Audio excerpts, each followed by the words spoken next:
साथियों, स्वागत है आप सभी का एक बार फिर से। और जैसा कि हमने प्लांट हार्मोन को स्टार्ट किया है और ऑक्सिन और जिबरेलिन, ये 2 हार्मोन्स को हमने डिटेल में कवर कर लिया है और आशा है कि आपने भी उसको अच्छे से देखकर याद कर लिया होगा, ठीक है? और वो चीज़ें आपको समझ में भी आ गई होंगी।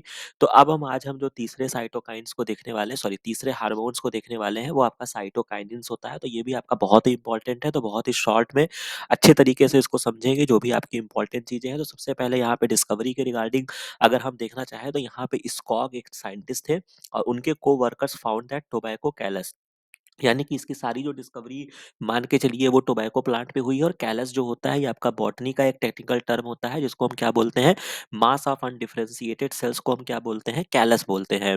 प्रोलिफरेटेड तभी करता है जब only when in the addition with auxin the culture medium is provided either with coconut milk या ईस्ट एक्सट्रैक्ट दिए रहे। यानी कि यहाँ पे ये पाया गया इसकी डिस्कवरी हुई कैसे, तो इन्होंने ये देखा कि टोबैको प्लांट का जो कैलस था वो प्रोलिफरेट तब करता है जब उसको ऑक्सिन के साथ एक केमिकल और दिया जाता है, ठीक है? अभी इनको ये नहीं पता था कि वो केमिकल है क्या, तो वो केमिकल जो ये दे रहे थे वो आपका कोकोनट मिल्क था। याद रखिएगा, बहुत इंपॉर्टेंट है। या फिर ईस्ट एक्सट्रैक्ट डीएनए था, ठीक है? तो ये चीज़ जब देते थे तभी वो क्या करता था, ग्रोथ करता था। लेकिन इसके बाद एक साइंटिस्ट थे जिनको हम मिलर बोलते हैं, और इनके जो साथी लोग थे, मिलर एट अल, ने डिस्कवर्ड किया first cytokinin from degraded product of the autoclaved herring sperm DNA which had a powerful cytokinesis, यानी कि डिवीजन ऑफ द साइटोप्लाज्म को हम क्या बोलते हैं, साइटोकाइनेसिस बोलते हैं, जो कि प्रमोटिंग इफेक्ट कर रहा था। इसको इन्होंने काइनेटिन बोला, जो कि आपका केमिकली नेम में जाएंगे तो आपका फर्फ्यूरल अमाइनो प्यूरिन होता है। It is a synthetic product and does not occur naturally in the plant. ये पर्टिकुलर प्रोडक्ट जो होता है ये प्लांट में नहीं पाया जाता है। तो फर्स्ट साइटोकाइनिन को जो डिस्कवर किया था वो आपके मिलर एट ऑल ने किया था। किससे किया था? हेरिंग स्पर्म डीएनए था। हालांकि बेसिकली ये आपका कह सकते हैं ये आपका फिश का डीएनए था, ठीक है? उससे इन्होंने आइसोलेट किया था, जिसमें पावरफुल साइटोकाइनेसिस करने की क्षमता थी, और इसको इन्होंने काइनेटिन बोला, जो कि आपको ये याद रखना है, ये बेसिकली आपका अमाइनो प्यूरिन होता है, ठीक है? इसके अलावा आइसोलेशन की अगर हम बात करते हैं तो first natural cytokinin was isolated from unripe मेज ग्रेन से आइसोलेट किया गया है, और कर्नल्स नोन एज जीआरटी, ठीक है? यही इसी वजह से, क्योंकि ये मेज से किया गया था, और मेज का जो आपका साइंटिफिक नेम होता है वो आपका क्या होता है, जिया मेज होता है, यही तो होता है। तो वहीं से ये वर्ड अराइव्ड है, जिया का ये लेकर इसको जियाटिन बोला गया। It can also be isolated from coconut milk since the discovery of zeatin severally natural occurring cytokinesis and some synthetic compound with cell division promoting activity have been identified. अब ये पाया कहाँ जाता है, तो cytokinin occur in the region where rapid cell division, यानी कि नाम से ही स्पष्ट है, साइटोकाइनिन यानी कि जो सेल्स डिवीजन कराएगा, ठीक है? तो ये वहां पे उन टिश्यू में या उन जगह पे पाया जाएगा जहां पे सेल डिवीजन ज्यादा होती है। अब ये कौन सी जगह हो सकती है? आपकी रूट एपिक्स हो सकती है, या डेवलपिंग शूट बड्स हो सकते हैं, या यंग फ्रूट्स में। केमिकली जो आपका मोस्ट इंपॉर्टेंट है, ये आपका प्यूरिन का डेरिवेटिव होता है, derived from the transfer RNA. और जो इसका एग्जाम्पल है वो आपका जियाटीन होता है, जिसको हम बेंजाइल अमाइनो प्यूरिन या बाप बोलते हैं। और डाईहाइड्रोजिया जिएशन कहा जियाटीन कहा जाता है, या आइसोपेंटेनाइल एडेनिन बोलते हैं, ठीक है? ये जो होता है ये आपका मोस्ट कॉमन होता है। आईपीए जो होता है ये याद रखिएगा, आईपीएम का पी निकाल के प्लांट जोड़ दीजिएगा, तो जो प्लांट में आपका मोस्ट कॉमन देखने को मिलेगा वो आपका आईपीए होता है। तो यहाँ तक बात आपको समझ में आ गई। और बेसिकली ये आपका क्या होता है, केमिकली जो होता है ये आपका ट्रांसफर आरएनए का डेरिवेटिव होता है। अगर हम इसके नेक्स्ट पार्ट की तरफ चलते हैं तो वेरियस टर्म यूज किए जाते हैं काइनेटिन के डिस्कवर के अकॉर्डिंग। तो यहाँ पे डिफरेंट डिफरेंट साइंटिस्ट थे। किसी ने काइनेटिव नाइट टर्म का इस्तेमाल किया, किसी ने फाइटोकाइनिन बोला, किसी ने फाइटोसाइटोमाइन बोला। लेकिन जो हम टर्म इस्तेमाल करते हैं वो हम साइटोकाइनिन वर्ड का इस्तेमाल करते हैं, जिसको लेथम साहब ने प्रपोज किया था, जो कि वाइडली एक्सेप्टेड है। लेथम एट ऑल 1964 ने फर्स्ट नेचुरल साइटोकाइनिन जो कि अनराइप मेज ग्रेन जिया मेज से डिस्कवर किया था। वही स्टोरी यहाँ पे लिखी गई है, इसको जियाटीन बोलते हैं, बाकी इसका पूरा नाम है, जिसमें आपको इतना केमिकल तो नहीं याद कर सकते हैं, तो एटलीस्ट आपको इतना याद रखना है कि आपका अमाइनो प्यूरिन होता है। बाकी अभी तक 18 साइटोकाइनिन जो है वो आपके डिस्कवर किए जा चुके हैं। जो most widely occurring cytokinin in the plant होता है वो आपका आईपीए होता है। तो प्लांट का पी निकाल लीजिएगा और ऑप्शन में जहाँ पे आईपीए दिया होगा उससे जोड़ दीजिएगा, याद रहेगा। इसको हम आइसोलेट करते हैं, किससे करते हैं, स्यूडोमोनास स्पीसीज से करते हैं, तो ये भी आपको याद रहेगा, ट्रिपल पी लगा लीजिएगा। इसके बाद many are found are constituent of the transfer RNA के डेरिवेटिव होते हैं। Cytokinins are synthesised in root as well as endosperm of the seed.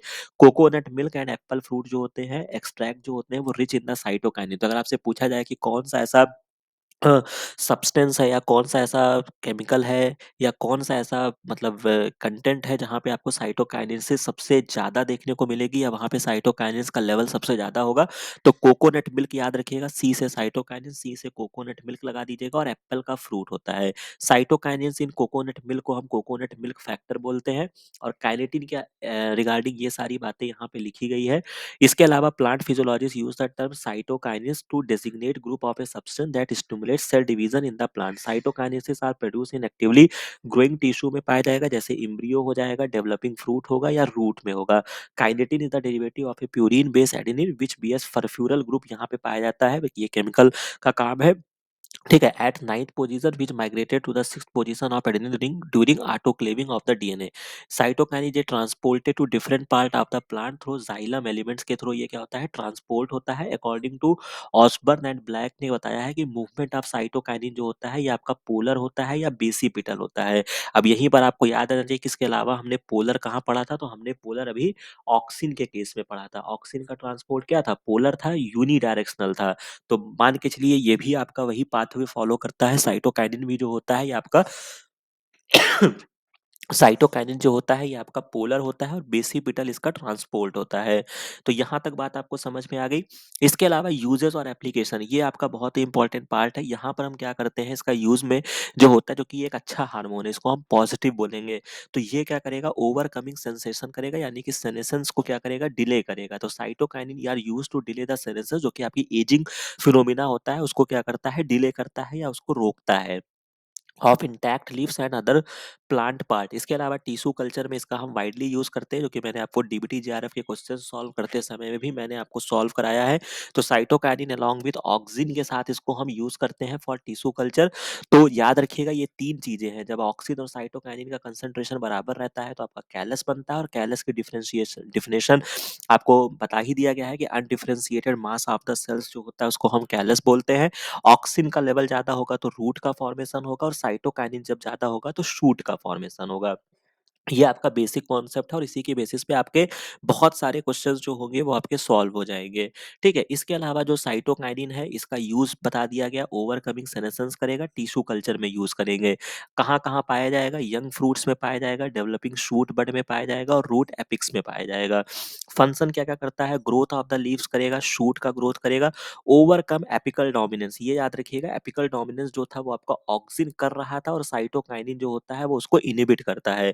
Senescence को डिले करेगा, सेल डिवीजन कराएगा। इसका जो बायो एसे होगा वो आपका टोबैको पिथ कल्चर टेस्ट करेंगे, क्योंकि टोबैको में इसका डिस्कवर हुआ है। तो टोबैको याद रखेंगे, ऑप्शंस में मिलेगा तो आप लगा लेंगे। इसके अलावा आप expansion of excise radish cotyledon test भी कर सकते हैं, क्लोरोफिल प्रिजर्वेशन टेस्ट कर सकते हैं, और सेल डिवीजन करता है तो हम इसके लिए सेल डिवीजन टेस्ट कर सकते हैं। तो यहाँ तक बात आपको समझ में आ गई होगी। अब इसके बाद बायोएसे के रिगार्डिंग वही सारी बातें यहाँ पे लिखी गई हैं, देख लीजिएगा। फंक्शन ऑफ द साइटोकाइनिन, अब ये साइटोकाइनिन क्या क्या फंक्शन करता है इसको थोड़ा सा डिटेल में अगर मैं समझाना चाहूँ, तो इसेंशियल फॉर साइटोकाइनेसिस होता है, सेल डिवीजन करता है, ऑक्सिन के प्रेजेंस में, ये आपका वही वाली बात हो गई। कैलस जो होता है वो आपका undifferentiated mass of the parenchyma tissue कह लीजिए, या आपका जो भी कहना चाहे सेल्स होता है।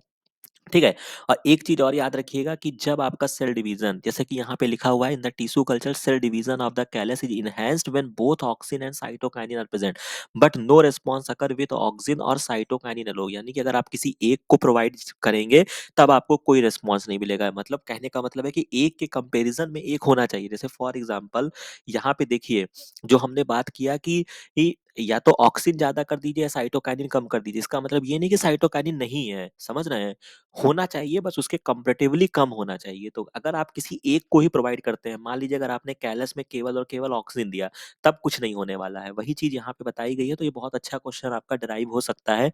ठीक है, no response occurs with oxygen और साइटोकाइनिन अलोन। इसके अलावा सेल इन्लार्जमेंट करता है, ये भी बात आपको समझ में आ जाएगी। इसमें भी कोई हाई फाई चीज नहीं है। डिले इन द सेनेसेंस, जो कि आपका एजिंग फिनोमिना होता है, उसको कंट्रोल करता है। और यहाँ पे एक बहुत ही इंपॉर्टेंट फिनोमिना होता है, जैसे cytokinin delay the senescence of leaves and other organ by controlling protein synthesis and mobilisation of the resources, यानी कि डिसअपियरेंस ऑफ द क्लोरोफिल कर देता है। It is called Richmond lag effect कहते हैं, जो कि इसको डिस्कवर करने वाले जो साइंटिस्ट थे वो आपके रिचमंड एंड लैग थे, while working on detached leaves of the Xanthium पर जब ये काम कर रहे थे तब इन्होंने इसको डिस्कवर किया था। तो याद रखिएगा कि अगर आपसे पूछता है कि रिचमंड लैग इफ़ेक्ट जो है वो किससे रिलेशन है, तो आपका साइटोकाइनिन से है। ठीक है? तो जो ये सेनेसेंस को डिले कर रहा था, उसके पीछे का जो कारण था वो आपका रिचमंड लैग इफ़ेक्ट था। इन्होंने ये पाया कि जो यहाँ पे डिले हो रहा था उसका कारण था प्रोटीन की synthesis and mobilisation of the resources. तो ये आप याद रखिएगा, बहुत ही इंपॉर्टेंट फिनोमिना होता है। इसके अलावा counter action of the apical dominance, जैसा कि हमने ऑक्सिन के केस में पढ़ा कि वो आपका एपिकल डोमिनेंस करा रहा था, तो इस केस में जो होते हैं ऑक्सिन एंड साइटोकाइनिन जो होते हैं वो एंटागोनिस्टिकली काम करते हैं, मतलब अपोजिट काम करते हैं in the control of the apical dominance. Auxin responsible for stimulating growth of the apical bud, जो हमने पिछले लेक्चर में समझा। लेकिन दूसरे तरफ क्या करता है, साइटोकाइनिन जो होता है वो क्या करता है, लैटरल बड को बढ़ाता है। ठीक है? तो यहाँ तक बात आपको समझ में आ गई। ब्रेकिंग ऑफ द डोरमेंसी, अगर आपको ब्रेक कराना है तो आप साइटोकाइनिन का यूज़ करेंगे, जो कि बहुत ही इम्पोर्टेंट है। Accumulation and translocation of the solute में भी हेल्प करता है, मतलब फ्लोएम। ट्रांसलोकेशन किससे होता है प्लांट में? फ्लोएम के माध्यम से होता है, तो ये क्या करता है, सोल्यूट के ट्रांसफर कराने में भी हेल्प करता है। सेल एक्सप्रेशन, ये भी याद रखिएगा, जो कि आपका मोस्ट इंपॉर्टेंट है। साइटोकाइनिन जो होता है ये आपका प्रमोट करता है formation of female flower in the some plant. और एक चीज़ याद रखिएगा, जो कल जिब्रेलिन के लेक्चर में छूट गया था, मेल फ्लावर को जो बढ़ाता है वो आपका जिब्रेलिन होता है, ठीक है? और फीमेल फ्लावर को जो होता है वो साइटोकाइनिन बढ़ाता है और कुछ हद तक इथाइलिन भी बढ़ाता है, ठीक है? लेकिन मेल फ्लावर की जहाँ पे बात आएगी वो वहाँ पे जिब्रेलिन करता है। एंजाइम एक्टिविटी जो होगा, तो ये जो होता है cytokinin stimulate the activity of enzyme specially those concerned with photosynthesis, यानी कि फोटोसिंथेसिस को एनहांस कराएगा। पार्थिनोकार्पी जो होता है, development of parthenocarpy fruit through cytokinin treatment has been reported by Crane, यानी कि पार्थिनोकार्पी में भी देखा गया है। बाकी पोमेलिन, ये बहुत ही इंपॉर्टेंट एक आपका केमिकल, ओ सॉरी, ये आपका टर्म है, याद रखिएगा। पोमेलिन जो होता है ये आपका तरीके का कॉम्बिनेशन ऑफ द हार्मोन्स होता है, जिसमें आप साइटोकाइनिन और जिब्रेलिन को मिक्स कर देते हैं। बेसिकली यहाँ पे GA4 या GA7 जिसको भी मिक्स करना हो मिक्स कर दीजिए। तो ये पोमेलिन होता है, जो कि particularly effective in the increasing Apple size, यानी कि एप्पल के साइज को अगर आपको बढ़ाना है तो पूछेगा, अगर क्वेश्चन देगा तो ऐसे ही देगा कि एप्पल के साइज या पोमेलिन हम किस लिए यूज करते हैं। ठीक है? तो पोमेलिन जो होता है वो आपके एप्पल के साइज को बढ़ाने के लिए यूज किया जाता है, तो इसको याद रखिएगा, बहुत ही इंपॉर्टेंट आपके लिए होने वाला है। इसके अलावा इनिशिएशन ऑफ इंटरफेसिकुलर कैम्बियम, ये भी आपके प्लांट के पार्ट होते हैं, उसको बढ़ाता है। न्यूक्लिक एसिड का मेटाबॉलिज्म कहलाता है कराता है, जैसा कि आप यहाँ पे देख सकते हैं, जो कि एक पर्टिकुलर साइंटिस्ट थे। इन्होंने पाया कि quick increase in the amount of RNA in the nuclei of onion root after kinetin treatment. इसके अलावा प्रोटीन की सिंथेसिस जो होता है ये आपका, क्योंकि ग्रोथ कराना है तो प्रोटीन की सिंथेसिस आपको करानी ही पड़ेगी। तो ये आपका साइटोकाइनिन का बेसिक इन्फॉर्मेशन हो गया, जहाँ पे हमने साइटोकाइनिन की डिस्कवरी और उसके रोल, उसका केमिकल नेचर, इन सारी चीज़ों को हमने समेट लिया है। अब जो कि यहाँ पे आप देख सकते हैं, अब हम इसके सिग्नलिंग पार्ट की तरफ चलेंगे, जो कि यहाँ पे देख सकते हैं। तो cytokinin signalling appear to act through a pathway that include protein with amino acid similar to the protein. तो ये आपका टू कंपोनेंट सिस्टम, जैसे आपका बैक्टीरिया में होता है, बैक्टीरिया में जो आपका टू कंपोनेंट सिस्टम सिग्नलिंग होता है, साइटोकाइनिन उसी सिस्टम को फॉलो करता है। अब यहाँ पे जो आपका मेन चीज़ होता है, यहाँ पे कैसे काम होता है, तो 2 कंपोनेंट होते हैं, एक आपका रिसेप्टर होता है, एक आपका टारगेट प्रोटीन होता है।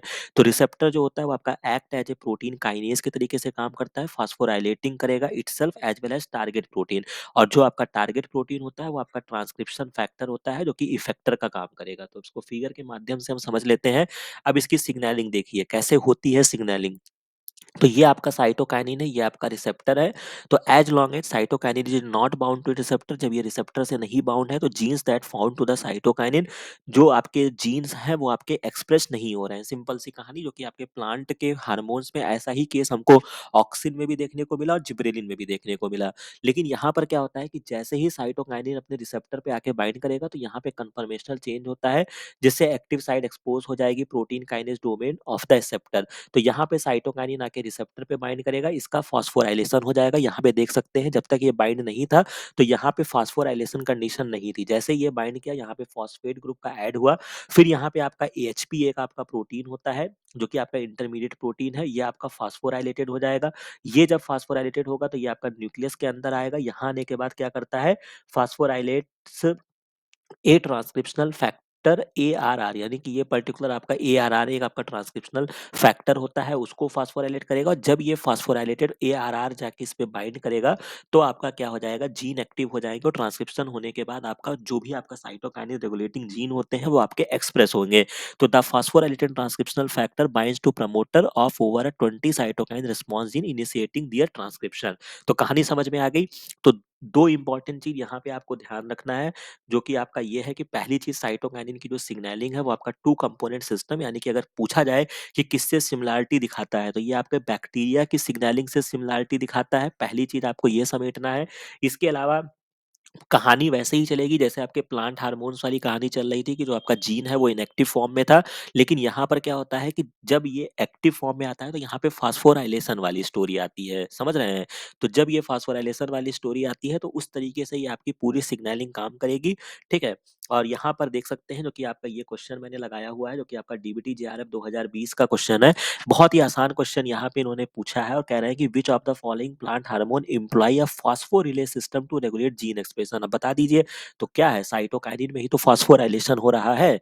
बस बात खत्म हो गई। इसके अलावा हमने ऑक्सिन पढ़ लिया, उसमें नहीं मिला। बाकी ब्रेसिनोस्टेरॉइड भी मैं आपको पढ़ाऊंगा और इथेलिन भी आपको पढ़ाऊंगा।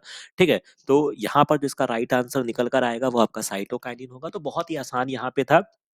ठीक है। तो साइटोकाइनिन भी हमने आपका कवर कर दिया है। बाकी यहाँ पे जो चीजें आपको समेट कर जानी है, इसके डिस्कवरी वगैरह याद रखिएगा। जो चीजें आपको मेन याद रखना है वो मैं आपको बता देता हूँ। वो आपका डेराइव्ड फ्रॉम ट्रांसफर आरएनए याद रखिएगा, प्यूरिन का डेरिवेटिव होता है, जियाटीन वगैरह याद रखिएगा। ठीक है। और इसके अलावा जो आपको याद रखना है वो आपका इसकी डिस्कवरी याद रखिएगा। प्लांट के केस में आईपीए आपका मोस्ट कॉमन होता है, फरफ्यूरल ग्रुप यहाँ पे अटैच होता है। ठीक, ये भी आपका पोलर होता है, ये चीज याद रखेंगे। इसके अलावा टिश्यू कल्चर में इसका बहुत ही शानदार यूज है, उसको हम याद रखेंगे कि ऑक्सिन साइटोकाइनिन का कंसंट्रेशन से क्या होगा, बट किसी एक कंसंट्रेशन को रखने पर कोई इफेक्ट नहीं आएगा। उस पॉइंट को भी याद रखेंगे। एजिंग को क्या करेगा, कम करेगा। टिश्यू कल्चर में यूज करेंगे। ऑक्सिन का एंटागोनिस्टिक के तरीके से काम करेगा। ऑक्सिन जो था वो आपका एपिकल डोमिनेंस करा रहा था, ये उसको इनिबिट करेगा। और रिचमंड लैग इफेक्ट याद रखेंगे, जो सेनेसेंस को डिले करता है, और ये स्टोरी जो होती है वो आपका साइटोकाइनिन से रिलेशन है। इसके बाद एपिकल डोमिनेंस वाला हो गया, डोरमेंसी को ब्रेक करेगा। सेक्स एक्सप्रेशन में आपके फीमेल फ्लावर को बढ़ाएगा। मेल फ्लावर के लिए जो हमको याद रखना है वो आपका जिब्रेलिन याद रखना है, सर ने बता दिया है। ठीक है। पार्थेनोकार्पी में भी थोड़ी बहुत सहायता करेगा।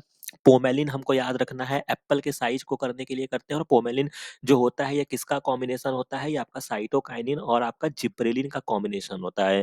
ठीक है। इसके बाद ये जो सिग्नलिंग फॉलो करता है, ये आपका टू कंपोनेंट सिस्टम के तरीके काम करता है, जिसमें फास्फो रिले सिस्टम होता है, फास्फोराइलेशन होता है। तो उस बात को भी हमने यहाँ पे अच्छे से समझ लिया। तो मोटी मोटी यहाँ पे सारी बातें हमने कवर कर ली, क्वेश्चन भी सॉल्व कर लिए डीबीटी जेआरएफ 2020 का। तो आशा है कि ये सारी चीजें आपको समझ में आ रही होंगी। बाकी किसी भी स्टेप पे कहीं भी कोई कंफ्यूजन होती है तो उसको हमारे साथ शेयर करिए, और इस चैनल पे बने रहिए। अभी बहुत अच्छे लास्ट के 5-6 दिन में काफ़ी अच्छे-अच्छे कंटेंट मैं आपको प्रोवाइड कराने वाला हूँ, जो एग्ज़ाम में मान के चलिए कि आपके नंबर इंक्रीज़ करने में बहुत सहायता करेंगे। उस पे कार्य जारी है। तो बने रहिए, अच्छे से तैयारी करते रहिए, एफर्ट करते रहिए। ठीक है। और जो वीडियो अपलोड किए जाएँ उनको तुरंत देखकर उनको साइड में कर दीजिए। ठीक है। क्योंकि इस प्लेलिस्ट में इतने सारे वीडियोज़ और कंटेंट अवेलेबल हैं कि मतलब देख लेंगे तो मान के चलिए एग्जाम में आपको ये नहीं लगेगा कि ये क्वेश्चन कहाँ से आ गया है। ठीक है। मतलब आप उससे अनभिज्ञ नहीं रहेंगे। ठीक है। तो ये सारी चीजें हैं, यहाँ पे बहुत सारे प्लेलिस्ट अवेलेबल है। बॉटनी का भी मैंने बना दिया है, बायोटेक का हो गया। बाकी लक्ष्य जेआरएफ वाले प्लेलिस्ट में जाएंगे जिसमें 80 वीडियो है, जो कि आपके बहुत ही काम के सिद्ध होने वाले हैं। प्रयास करिएगा एग्जाम से पहले वो 80 वीडियो जरूर देख कर जाइएगा। बाकी किसी भी तरीके की कोई भी कंफ्यूजन होती है तो कमेंट सेक्शन में बताइए। बाकी मिलते हैं नेक्स्ट वीडियो में नेक्स्ट इन्फॉर्मेशन के साथ। Thank you very much.